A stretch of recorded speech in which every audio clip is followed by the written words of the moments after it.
सीहोर के छावर में एक मंदिर परिसर में सोमवार को फिल्म मेकर टीम की ओर से मांसाहारी भोजन बनाए जाने को लेकर विवाद खड़ा हो गया। बताया जा रहा है कि फौज वेब सीरीज की शूटिंग के लिए आई टीम पिछले 3 दिनों से नगर में ठहरी हुई है और मंदिर परिसर में ही रुकी हुई है। इसी परिसर में एक हनुमान मंदिर भी स्थित है।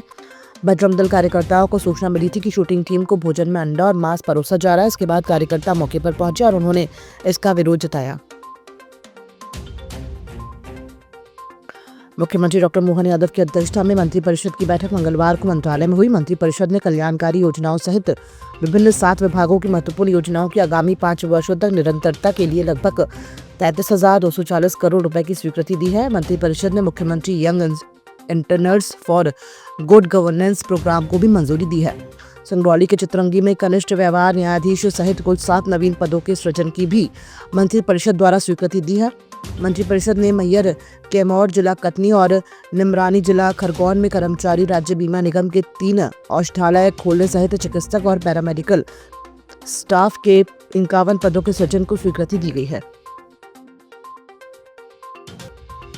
लोकसभा में प्रश्नकाल के दौरान मंगलवार को केंद्रीय कृषि मंत्री शिवराज सिंह चौहान ने पश्चिम बंगाल की ममता सरकार पर अब तक का सबसे तीखा हमला बोला।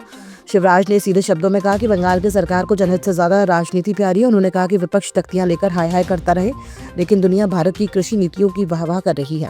जलने वाले जला करें, हम किसानों का भाग्य बदल कर ही दम लेंगे। शिवराज ने आरोप लगाया कि पश्चिम बंगाल में प्रधानमंत्री कृषि धन धान्य जैसी महत्वपूर्ण योजनाएं सिर्फ इसलिए लागू नहीं की गई हैं क्योंकि उनके नाम के आगे प्रधानमंत्री जुड़ा है। उन्होंने इसे किसानों के साथ खुला अन्याय और पाप करार दिया। छिंदवाड़ा में जहरीले कफ सिरप के सेवन से 35 से ज्यादा मासूम बच्चों की दर्दनाक मौत का मामला फिर राज्यसभा में उठा। इस हृदय विदारक कांड और दवाओं की गुणवत्ता को लेकर कांग्रेस के राज्यसभा सांसद विवेक के तनखा ने संसद में केंद्र सरकार को घेरा।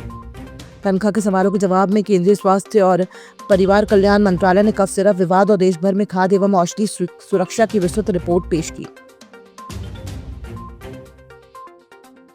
नरसिंहपुर जिले के गाडरवारा विधानसभा क्षेत्र के ग्राम सूखा खैरी में मंगलवार को किसान मजदूर महाचौपाल और कार्यकर्ता सम्मेलन आयोजित किया गया। इसमें प्रदेश कांग्रेस कमेटी के अध्यक्ष जीतू पटवारी शामिल हुए। इस दौरान पटवारी ने किसानों के मुद्दों पर केंद्र और प्रदेश सरकार पर निशाना साधा। उन्होंने गाडरवारा एनटीपीसी सेब फ्लाई ऐश का परिवहन करने वाले कंटेनरों को नशे के कारोबार में लिप्त बताया और स्थानीय नेताओं पर भी अवैध गतिविधियों में शामिल होने का आरोप लगाया। पत्रकारों से बातचीत में पटवारी ने क्षेत्र के जनप्रतिनिधियों पर भी सवाल उठाए। उन्होंने आरोप लगाया कि एक 80 वर्षीय विधायक पर जुआ खिलवाने जैसे आरोप है। जनप्रतिनिधि कथित तौर पर लूट में शामिल है।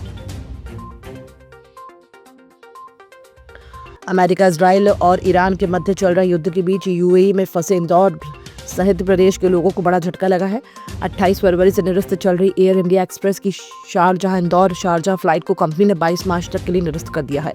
कंपनी ने अपनी वेबसाइट से भी इस फ्लाइट को हटा दिया है। इसके चलते ही वहां फंसे यात्रियों को दूसरे शहरों से ऊपर आना पड़ेगा।